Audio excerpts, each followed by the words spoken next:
In the 1400s, the Age of Discovery got started for one main reason: the fact that Muslim nations controlled the rich trade in silks, spices, jewels, and porcelains from the great Asian civilizations of the Far East, a trade that few European countries were allowed to share in. The Muslim nations could control this trade because they ruled key lands between Europe and the great trading centers of Eastern Asia, and they refused to let European Christians pass through them.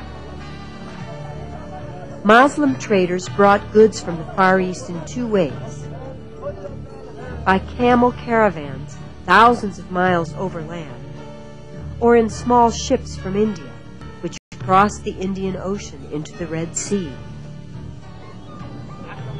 From Red Sea ports, Asian goods usually were carried overland to the Nile River, where they went by ship down the river to the Mediterranean Sea.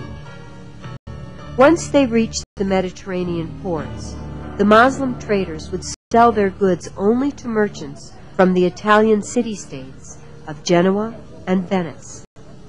And Italian merchants then brought the Asian goods to Europe, where they were resold for a big profit. And because of this, both of these city-states grew rich and powerful. Other European countries wanted to share in the wealth brought by trade in Asian spices and silks, but the Italian and Muslim traders refused to let them in. This was why in the early 1400s, Spain and Portugal started to look for ways of going around Muslim countries so they could trade directly with Asia.